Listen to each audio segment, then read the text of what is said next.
तो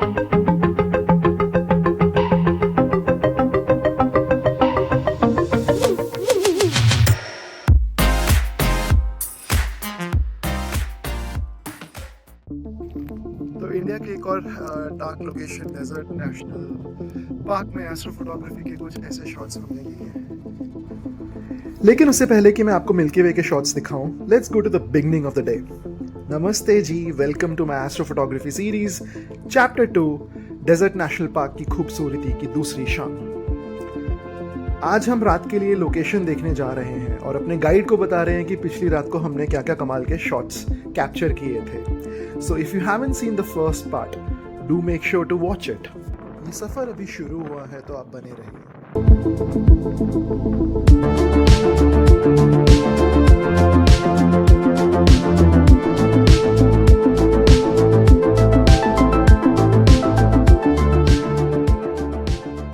राजस्थान की शामें जितनी खूबसूरत होती हैं उतनी ही जादुई। And here I am capturing the magic, testing my phone's zoom capability.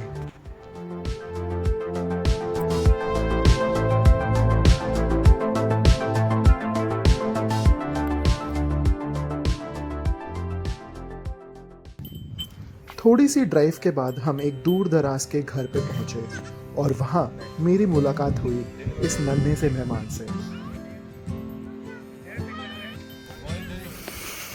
This is a rescued gazelle baby जिसे कुछ समय पहले ही बचाया गया है and now he is being taken care by this family. थोड़ी देर चने खिलाए, थोड़ा टाइम स्पेंड करा and believe me, this meeting and the affection made the start of the evening memorable for अस।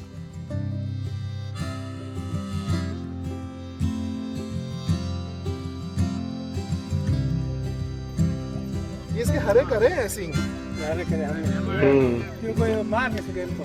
चलता है रोड में तो लोग मारे नहीं, इसीलिए ये डॉक्टर आ बेचारा आएंगे खाते के साथ ही दूर। थोड़ा गनी आई नया पूरा गई है।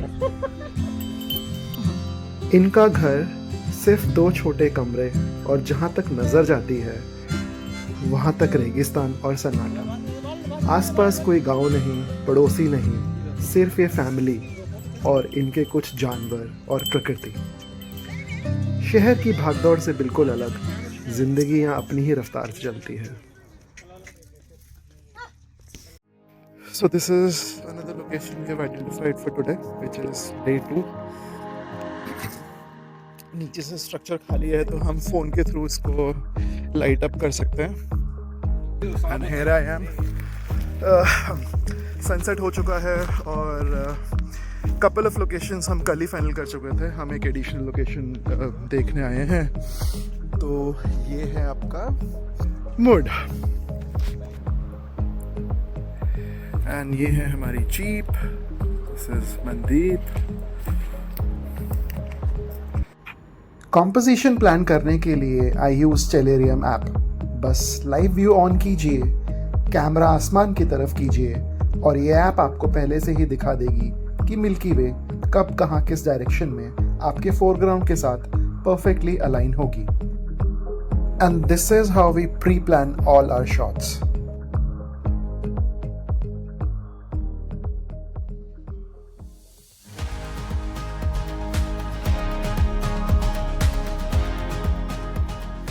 तो अभी मैं लेटा हुआ हूँ, बहुत ही कम दिख रहा होगा आपको।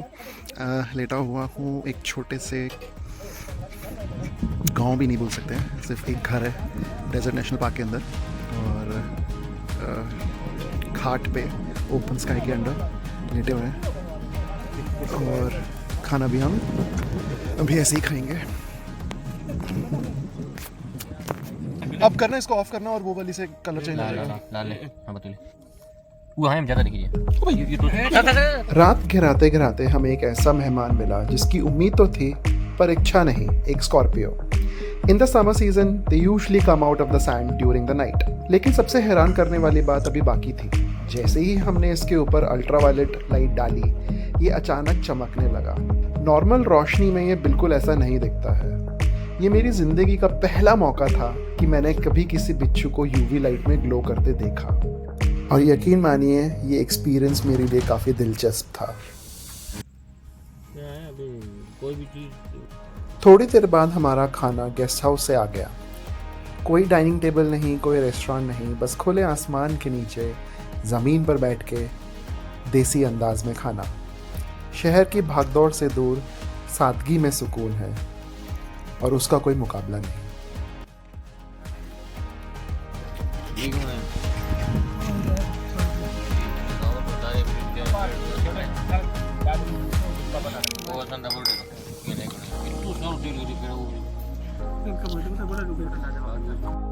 खाना खत्म हुआ, बैटरियां भी रिचार्ज हो गई और अब बारी थी उस पल की जिसका पूरे दिन से इंतजार था। हम निकल पड़े अपनी पहली एस्ट्रोफोटोग्राफी लोकेशन की ओर। चारों तरफ घना अंधेरा था, इतना कि कैमरे में भी कुछ दिखाई नहीं दे रहा। लेकिन यही अंधेरा कुछ देर बाद हमारी जिंदगी के सबसे खूबसूरत आसमान का पर्दा बनने वाला था। तो डे 2 की हमने सारे शॉट्स निकाल लिए मिल्की वे के और हमने आज एक्सप्लोर करा है एक छोटा सा गांव भी नहीं बोलेंगे, एक घर जहाँ पे एक पूरी फैमिली रहती है। तो वो लोग रात को बाहर सोते हैं खाट बिछा के। तो हमने उनका घर को सब्जेक्ट बना के और ऊपर से मिल्की वे शूट करा।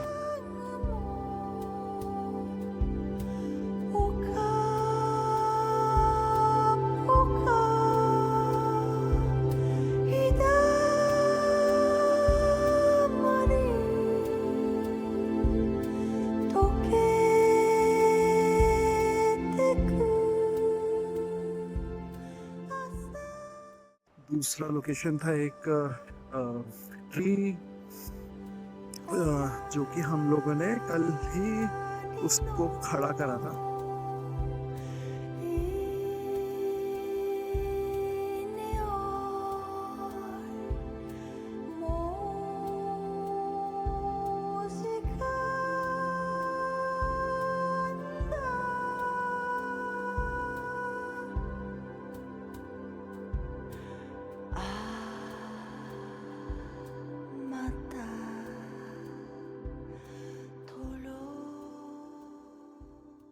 तीसरा लोकेशन था एक पेड़ जो कि हमने ऑन द स्पॉट आइडेंटिफाई करा था।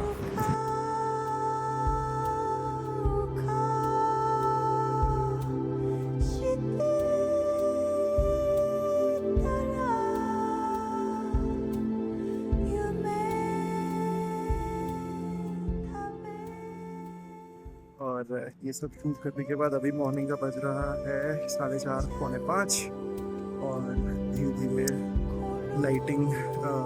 लाइट बढ़ने से मिल्की वे अब चल चुकी है। Time to wrap up. अच्छा हाँ, फर्स्ट लोकेशन हमारी एक अबैंडन्ड वुड स्ट्रक्चर था। तो वहाँ से हमने मिल्की वे स्टार्ट करा था।